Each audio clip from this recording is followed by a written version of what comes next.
Om Sadashivasamarambham Shankaracharya-madhyamam Asmadacharya-paryantam Vande Guru Paramparam. Om. Verso 55. Bhunte vichitrasvapiyo nishu vrajam Ayati niryatyadha udhvameshaha Asyaiva vijnanamayasya jagrate Swapnadyavastha sukhadukha bhogaha. O tópico Panchakosha Vivekaha, iniciado no verso 45, continua. Shankaracharya está identificando e definindo cada kosha e também seu papel na vida da pessoa.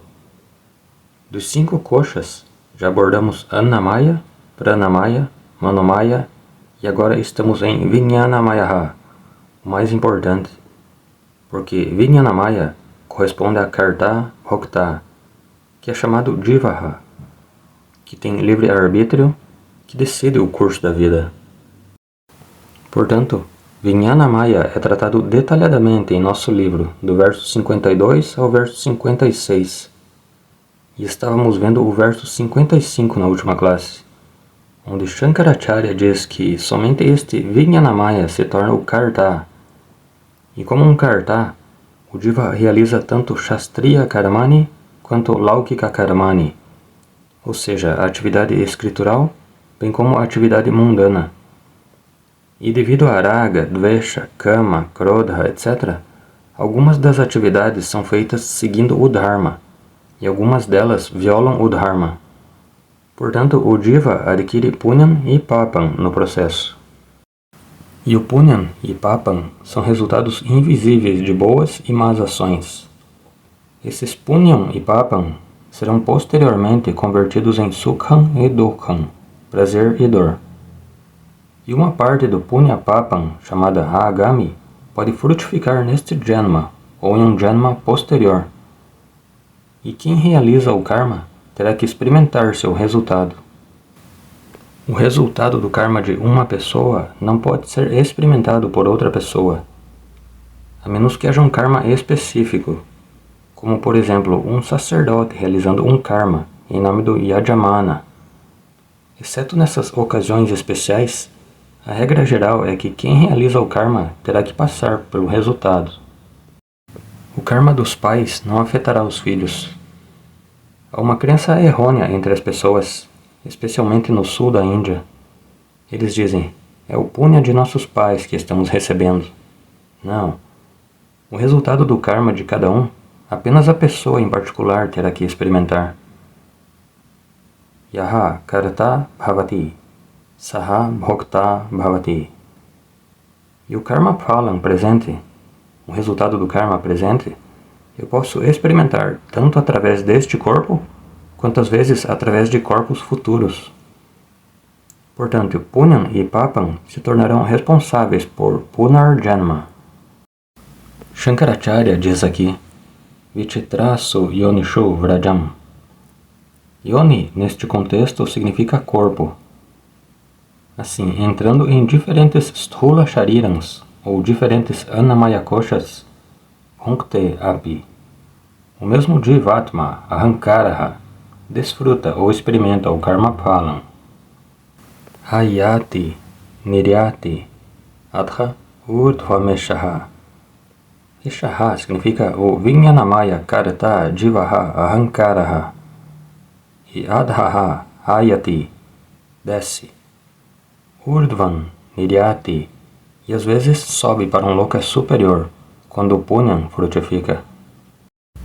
Mesmo que Vijnanamaya seja Karta, Bhokta, lembre-se, Vijnanamaya só pode fazer qualquer coisa com a ajuda dos outros 4 koshas. Assim como um carpinteiro só pode fazer qualquer trabalho com suas ferramentas. Sem ferramentas, um carpinteiro não é um carpinteiro. Similarmente, Vijnanamaya requer a ajuda de Manomaya, Pranamaya e até mesmo Annamaya para realizar transações. Vijnanamaya é Karta, Os outros são seus assistentes, ferramentas, instrumentos. Até aqui vimos na última classe. Agora vamos para a segunda linha. Asya eva vijnanamayasya jagrat swapna adyavasthaha. Portanto, os três estados de experiência pertencem a este Vijnanamaya Kosha. Claro, através de Manomaya Kosha, ele experimenta os três avasthas. Já falei sobre isso antes. Quando a mente está totalmente desperta, em contato com o mundo externo, é Jagradavastha. Quando a mente está parcialmente desperta, experimentando o mundo projetado internamente, é Swapna Avastha. Quando não há experiência do mundo externo, nem experiência do mundo interno, a mente se resolveu em Karana Shariram. Essa condição passiva é chamada Sushupti. Assim, Jagrat, vigília, Swapna, sonho, Adi significa etc. Etc significa Sushupti Avastha. E através desses estados, Sukha Dukha Bhogaha, o Jivatma experimenta prazeres e dores de acordo com a lei do karma. E frequentemente, este Jiva é desamparado, porque em relação a Agami, eu tenho uma escolha. Mas em relação a Prarabdham, não tenho escolha, porque ele já começou a frutificar. Sem dúvida eu tenho Prayaschitta Karma, medidas corretivas existem, mas não para todos os Prarabdhas. Os Prabala Prarabdhas são poderosos, eu tenho que passar por eles. É por isso que Moksha se torna relevante. Continuando, verso 56. Ato nayan paratma syat vijnanamaya shabdabhak vikaritvad jadatvad cha parichinnatva hetutaha drishyatvad vyabhicharitvad na nityo nitya eshyate. Até aqui, a definição de Vijnanamaya, o Ahankara, bem como o papel de Vijnanamaya, o Ahankara, foi discutido. Agora, Shankaracharya diz que este Ahankara também não é o verdadeiro eu. O Ahankara também é apenas uma vestimenta. Logo após o banho, diferentes pessoas vestem roupas ou uniformes diferentes, dependendo de sua área de atuação. Se for um policial de trânsito, ele tem seu uniforme. Se for um advogado, ele tem sua vestimenta. Se for um médico, ele tem seu uniforme. Similarmente, se o eu tem que funcionar como um diva, originalmente eu sou Paramatma, aquele sem uma vestimenta. Agora, ao acordar do sono, tenho que funcionar como um diva, tornar-me um indivíduo, pai, mãe, etc. Durante o sono, somos um com nossa natureza. Sata somya tada sampanno bhavati. Eu sou Paramatma no sono, imergido em Paramatma. Mas quando eu acordo, tenho que desempenhar um papel diferente. Então eu visto a Ahankara Vesham. Mas infelizmente esqueço que é uma fantasia. Aqui Shankaracharya diz que você se lembre que cada papel é apenas uma fantasia, não é o verdadeiro você. Esse conhecimento faz uma grande diferença. É por isso que em minhas 5 cápsulas do Vedanta, eu sempre menciono que a 5ª cápsula é importante. Ao esquecer minha verdadeira natureza, transformo a vida em um fardo. Ao lembrar minha verdadeira natureza, transformo a vida em uma bênção.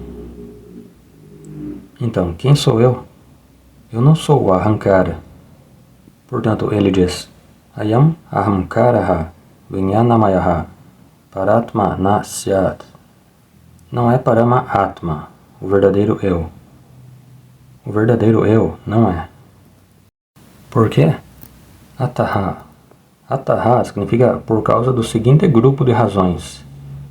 Não apenas uma razão. Shankaracharya empilha muitas razões. Ataha significa Vakshyamana Hetubhyaha, devido aos seguintes motivos. Ayam, deve ser conectado a Vijnana Maya Shabda Bhag. Este Ahankara, que tem o nome Vijnana Maya Shabda Bhag, significa possuindo o nome Vijnana Maya. Nasyat, não é. E quais são os motivos? Número 1. Vikaritvat.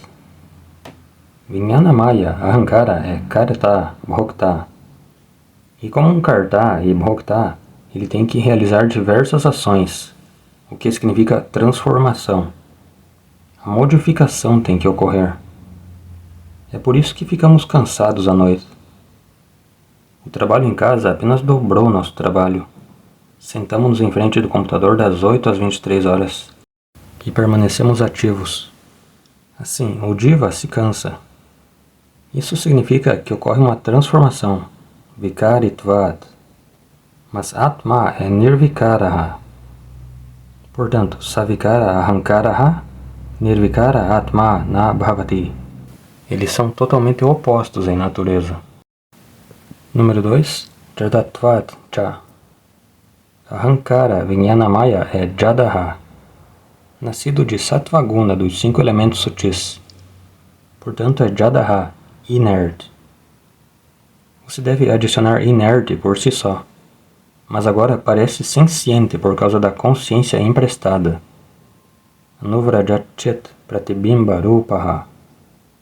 Por causa de Chidabhasa, parece senciente, mas por si só é Jadaha. Portanto, Jada Vijnana Maya Ahankara não pode ser o Chaitanya Atma, a total contradição em suas naturezas. Então, Jadatvat é a razão número 2. Número 3. Parichinnatva Hetutaha. Este Vijnana Maya com Chidabhasa é Parichinnam, é limitado e confinado ao corpo físico. Tasya Purusha Vidhatam Anvayan Purusha Vidhaha. É por isso que pode sair do corpo e viajar. Enquanto que Atma, a consciência original, nunca pode viajar, porque é Aparichinnam, ilimitada, onipresente. Portanto, Parichinnatva Hetutaha, já que Vijnana Maya é limitado e Atma, a consciência original, é ilimitada, eles nunca podem ser um e o mesmo.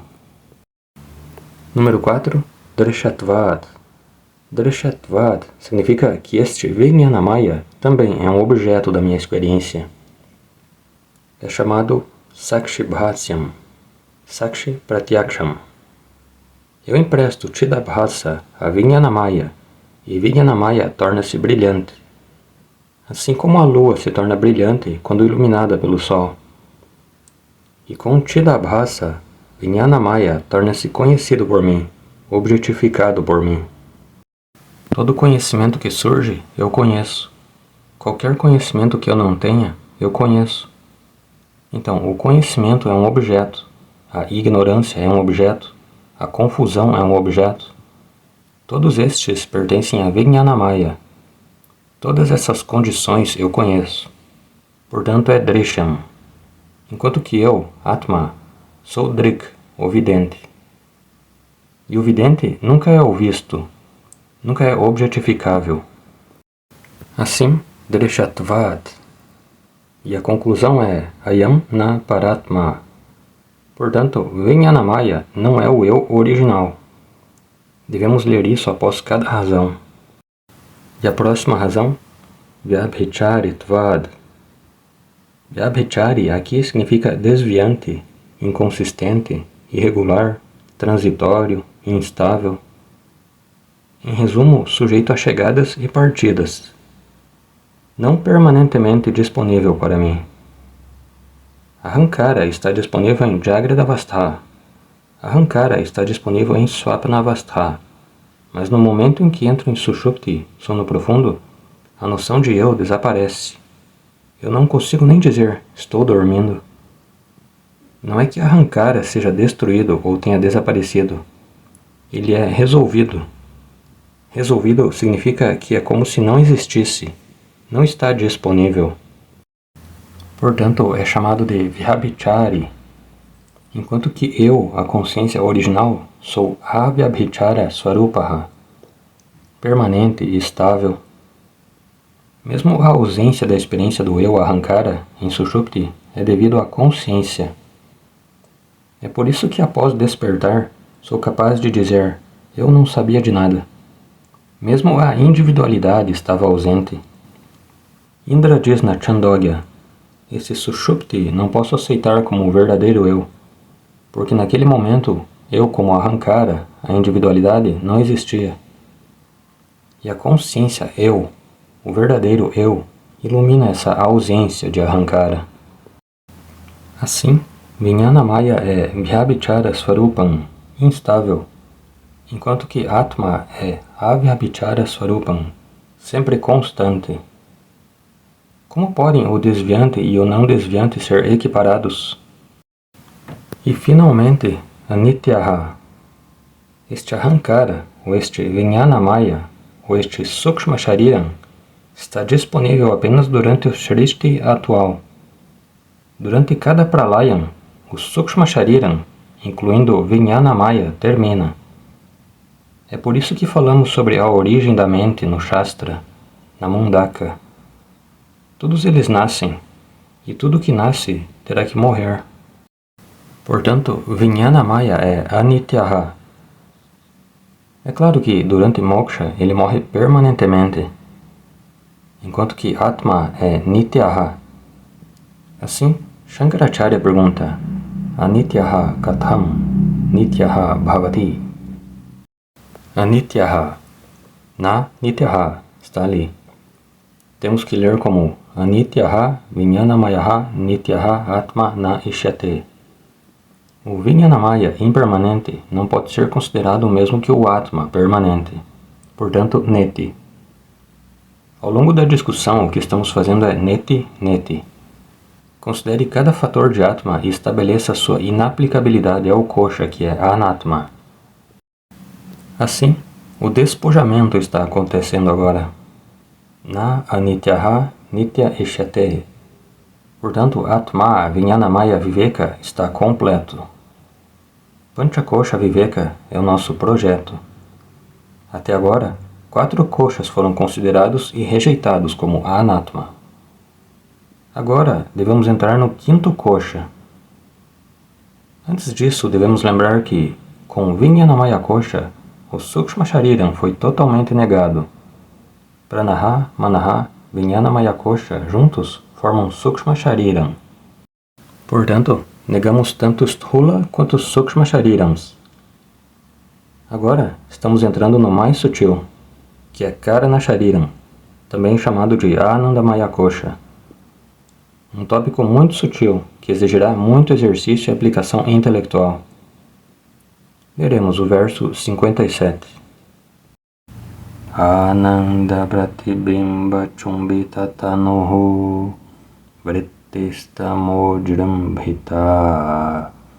Syādanandamaya Priyade Gunakaha Sveshtarithala Bodhayaha Punyasya Nubhave Vibhati Kritinam Anandarupa Swayam Bhutvanandati Yatra Sadhu Thanubrede Matraf Prayatnan Vina. Os versos 57, 58 e 59 tratam de Anandamaya. Deles, os primeiros 2 versos falam sobre a definição e a função de Anandamaya. E então o verso 59 nega Anandamaya como um kosha, como Anatma. Neste grande verso, a natureza e a função de Anandamaya são mencionadas. Um verso envolvente. E para entendê-lo, precisamos de algumas informações básicas. Primeiro, gostaria de abordar 2 tópicos como introdução. Depois entraremos no shloka. Anandaha significa felicidade. Todos conhecemos a felicidade como uma experiência. Geralmente é um sentimento ou uma emoção. Portanto, está associada à mente, porque a mente está associada a todas as emoções. Assim, a felicidade também, como uma emoção, geralmente está associada à mente. A mente fica feliz, a mente fica infeliz. Assim, a felicidade é experimentada na mente, frequentemente. Este é um fato experiencial. Agora, vamos analisar este fato experiencial. Quando a mente fica feliz, de onde a felicidade vem para a mente? A mente produz felicidade? Ou será que a felicidade vem de outro lugar? Normalmente, atribuímos os objetos dos sentidos como a fonte da felicidade, porque é isso que nossa experiência representa. Quando eu entro em contato com diversos objetos, alguns me agradam. Então, quando eu entro em contato com o objeto de que gosto, que considero um objeto favorável, sinto alegria, felicidade. Por exemplo, uma música agradável, uma bela imagem, uma comida gostosa, etc. Quando entro em contato com eles, sinto felicidade. E todos esses objetos estão fora de mim. Portanto, geralmente pensamos que o mundo externo dos objetos dos sentidos é considerado a fonte da alegria. Pode ser um objeto, podem ser pessoas que amo, pode ser algum evento que aguardo com expectativa. Em resumo, o Anatma é considerado ser a fonte da alegria. É por isso que o mundo inteiro corre atrás do Anatma. Para entretenimento e felicidade, diferentes pessoas assistem diferentes programas. Na internet existem tantos programas. Por que eu me conectaria a isso? Porque eu considero que eles me dão alegria. Portanto, Anatma é considerado uma fonte de felicidade. Esta é uma crença ou conclusão amplamente prevalente. Na verdade, uma conclusão universal. Enquanto que o Vedanta difere radicalmente dessa conclusão. O Vedanta faz uma revelação impressionante. É muito difícil de entender. Muito difícil de aceitar e assimilar também. É exatamente como lidamos com o tópico consciência, assim temos que lidar com este tópico da felicidade. A Upanishad, ou Vedanta Pramanam, diz: existe apenas uma fonte de felicidade em toda a criação, e essa única fonte de felicidade é Atma, que é um, eterno e onipresente. Atma também é chamado de Brahman. Portanto, Brahman, Atma, que é único, esse Brahmatma não dual é a fonte da felicidade, porque a felicidade é a própria natureza de Atma. Anteriormente dissemos que consciência é a natureza de Atma. Agora estamos acrescentando outro fator muito importante. A felicidade é a natureza de Atma e de Atma apenas. E quanto a Anatma, o Veda diz que a Anatma parece ser a fonte de felicidade. Isso se deve à nossa análise e compreensão errônea. Na verdade, a Anatma não é a fonte de felicidade, porque a Anatma não contém felicidade, nem mesmo um pingo dela. Um mantra famoso aparece na Chandogya, Brahma Vidya, um diálogo entre Narada, o discípulo, e Sanat Kumara, o guru. Sanat Kumara declara: Yovai Brahma Tatsukham. Brahmaha é outro nome para a realidade infinita, Brahmatma, Brahman Shabdaha, Nakarantam Pumlingaha, Brahma, Brahmanau. Yovai Brahma. Esse Brahmatma apenas é Sukham. Não dizemos que possui Sukham. Ele em si é felicidade. Atma não é feliz. Feliz significa possuir felicidade. Atma é a felicidade em si. E quanto a Anatma, Anatma na alpe Sukham asti. Qualquer Anatma que experimentamos, que é um objeto limitado pelo tempo e espaço, nenhum objeto finito na criação, incluindo pessoas finitas, ninguém ou nada tem felicidade. Na alpe Sukham asti. E então, Sanat Kumara define Atma. Yatra nanyat pashyati, nanyat chrinoti, nanyat vinyanati sabhuma.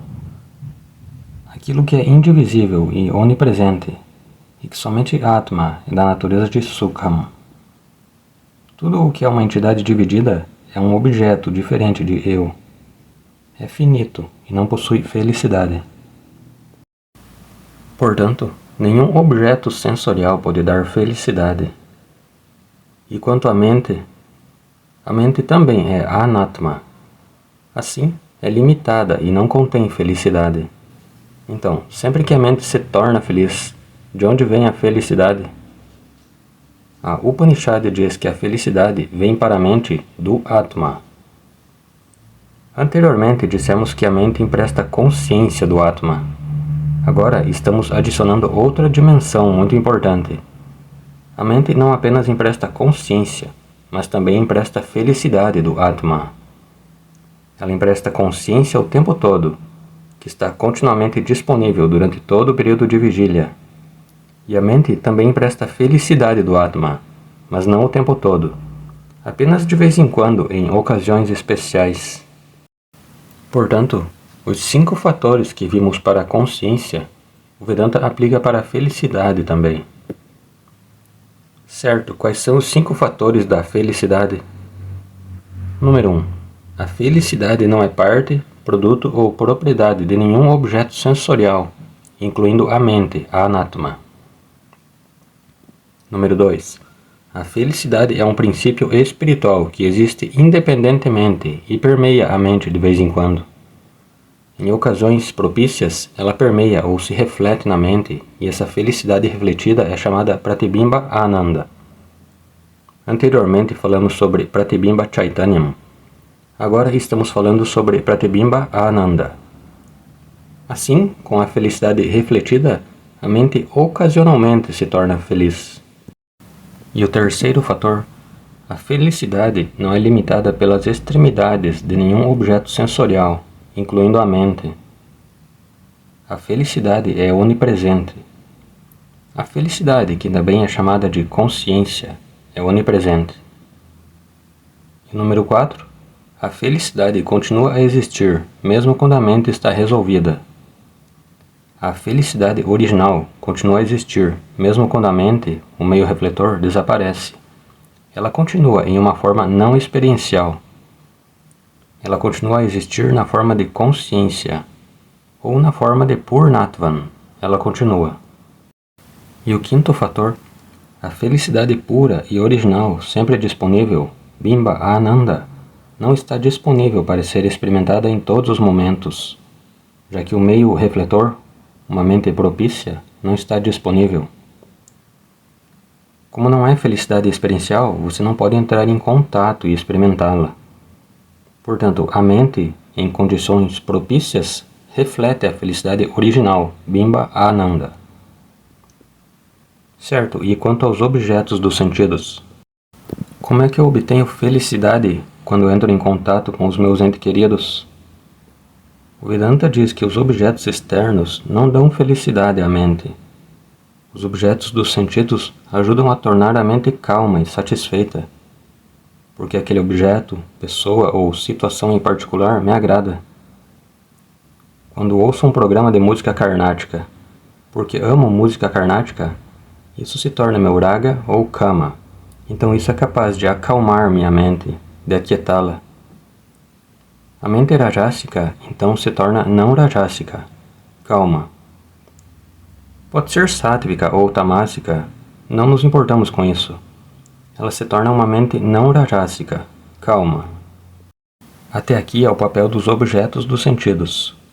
Eles podem acalmar a mente, mas o objeto, por si só, nunca pode dar felicidade, porque não possui a felicidade em primeiro lugar. Além disso, ele pode acalmar apenas a minha mente, porque amo música carnática. Se houver alguém que não a entenda, ficará perturbado ao ouvi-la. Portanto, se a música carnática por si só pudesse proporcionar felicidade, tivesse felicidade intrínseca, deveria proporcionar felicidade a todos, mas não proporciona. Ela apenas acalma a minha mente, porque eu tenho um raga ou um kama para isso. E nessa mente calma, não rajásica, imperturbável, o Atmananda se reflete. Porque o que eu experimento é Pratibimba Ananda, o reflexo do meu próprio Bimba Ananda, em minha mente que se tornou como um espelho. Quanto mais calma a mente, maior a felicidade. Como quanto mais limpo um espelho, mais verdadeiro o reflexo. Assim como diante de um espelho, posso experimentar meu rosto refletido, não posso experimentar o rosto original. Similarmente, Bimba Ananda se reflete na mente, semelhante a um espelho, e o Pratibimba Ananda é formado. Eu experimento o Pratibimba Ananda. Assim, todos os prazeres experienciais são apenas reflexos. Assim como não experimento meu rosto original, jamais poderei experimentar Bimba Ananda, porque Bimba Ananda jamais é experienciável. É sempre o princípio consciência experienciadora. Sempre o princípio experienciador, Bimba Ananda, jamais o experienciado. Mas desconhecendo esse fato, cometemos um erro ao usar uma lógica errônea. Entrei em contato com o objeto. Antes disso, eu não tinha felicidade. Após o contato, obtive felicidade. Portanto, o objeto é a causa da minha felicidade. É como dizer, o espelho produziu meu rosto. E Acharya dá o exemplo de um cachorro mordendo um osso seco. Não sei se é fato ou não, mas é um exemplo amplamente citado. Então ele morde e mastiga um osso, que está completamente seco. Na verdade, não tem sangue. Mas quando o cachorro morde, ele se machuca por causa das bordas afiadas do osso, e o sangue sai da boca do próprio cachorro. O cachorro pensa erroneamente que o sangue vem do osso. Talvez ele use a lógica Anvaya Vyatireka. E o que é isso? Antes de morder o osso, não há sangue. Depois de morder o osso, sai sangue. Portanto, o osso deve ser a fonte. Então ele morde o osso com mais força e sai mais sangue. Similarmente, chegamos a uma conclusão errada sobre a felicidade vir de objetos externos. Que um cachorro chega a uma conclusão errada é compreensível, mas infelizmente toda a humanidade cometeu um grande erro ao concluir que a felicidade vem de objetos externos, sem saber que, na verdade, somos a única fonte de felicidade. Que revelação surpreendente! Ignoramos a única fonte de felicidade, que é o nosso eu, e corremos por todo o mundo, obtendo um reflexo fugaz e nos decepcionando em seguida. Porque depois de algum tempo, o objeto perde sua capacidade de proporcionar até mesmo essa felicidade momentânea. Então começamos a procurar novos caminhos. Essa compreensão é muito importante. Toda nossa batalha na vida se deve a este erro fundamental ou ignorância. O Paramapurushartha, chamado Nitya Ananda, estamos procurando em todos os lugares, ignorando o fato de que somos esse Nitya Ananda Swarupaha. Mas aqui nosso tópico não é Atma, Nitya Ananda. Agora estamos falando sobre Pratibimba Ananda, em um estado mental propício. Além disso, devemos observar que a felicidade experiencial tem gradações. Estou feliz, mais feliz, muito feliz. Eles dão um exemplo.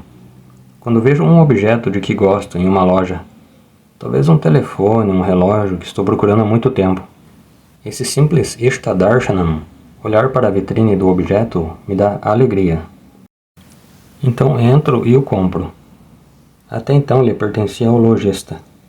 Agora eu comprei e ele me pertence. Agora estou mais feliz, porque está sob meu controle. Posso usá-lo e apreciá-lo. Isso se chama Ishta Grahanam Sukham. Grahanam significa agarrar, possuir. Eu possuo, então estou mais feliz. Depois começo a explorá-lo, compreendê-lo e usá-lo. Isso é Anubhavajam Sukham, o estado muito feliz. Assim, a mente passa por 3 níveis de felicidade. Portanto, a mente passa por 3 tipos de estados propícios. Se for propício, estou feliz. Se for mais propício, significa mais feliz. E o mais propício significa estado muito feliz. Eles nomearam cada um.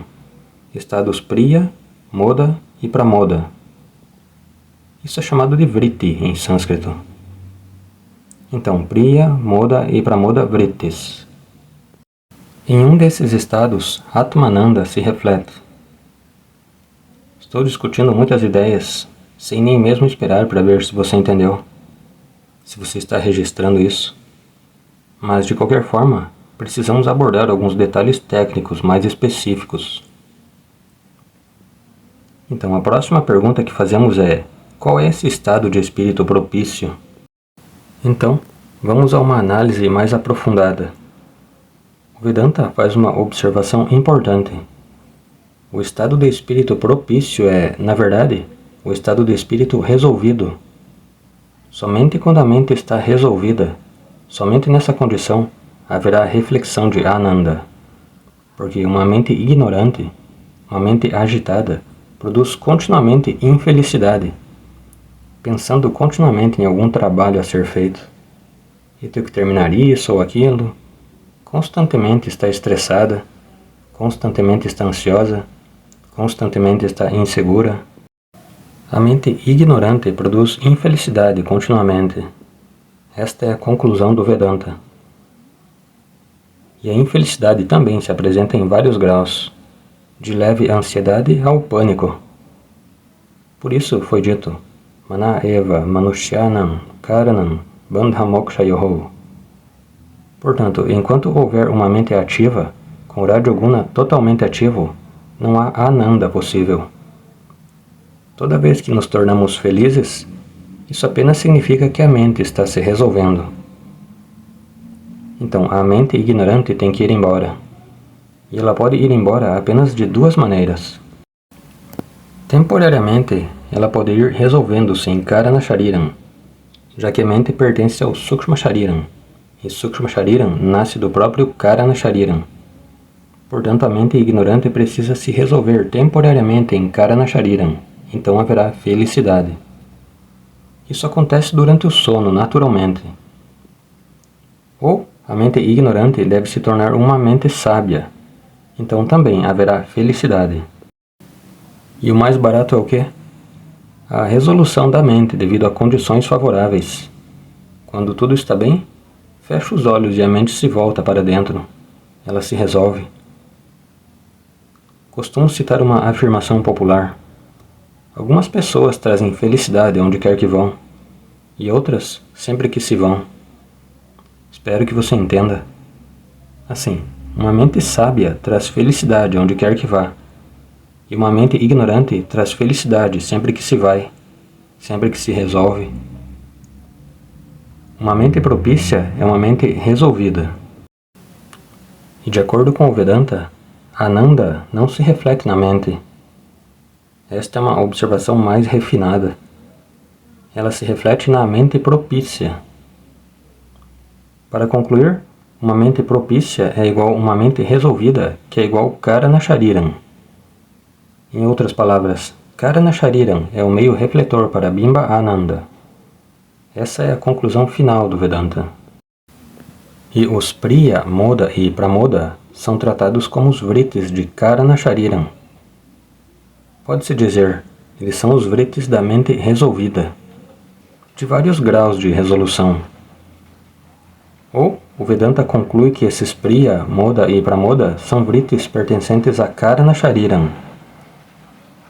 E por ser capaz de refletir Anandaha, Karana Shariram é chamado de Anandamaya Koshaha. Sukshma Shariram só pode refletir a consciência, enquanto Karana Shariram reflete Ananda. Então, sempre que estamos felizes, mesmo com os olhos abertos, não vemos nada. Ou muitas vezes fechamos os olhos quando estamos felizes. Dayananda Swamiji diz: uma pessoa caminha até um templo em Kedarnath. Quando há um Diparadhana, ela fecha os olhos. Ela caminhou todo o caminho para ver isso. E durante o Arati, ela fecha os olhos. Tanta realização. Portanto, Ananda Vritis não estão voltados para fora, mas para dentro. Antarmukha Vritti. Mesmo que os órgãos dos sentidos estejam abertos, eles não estão funcionando. Então, este Karana Shariram com Priya, Moda, Pramoda Vrittis, refletindo Ananda, é Anandamaya Kosha. Essa será a essência do shloka. Muitos detalhes mais sutis serão mencionados nele. Veremos os detalhes na próxima classe. Om Purnamadav Purnamidam Purnat Purnamudachyate Purnasya Purnamadaya Purnameva Vashishyate Om Shanti Shanti Shanti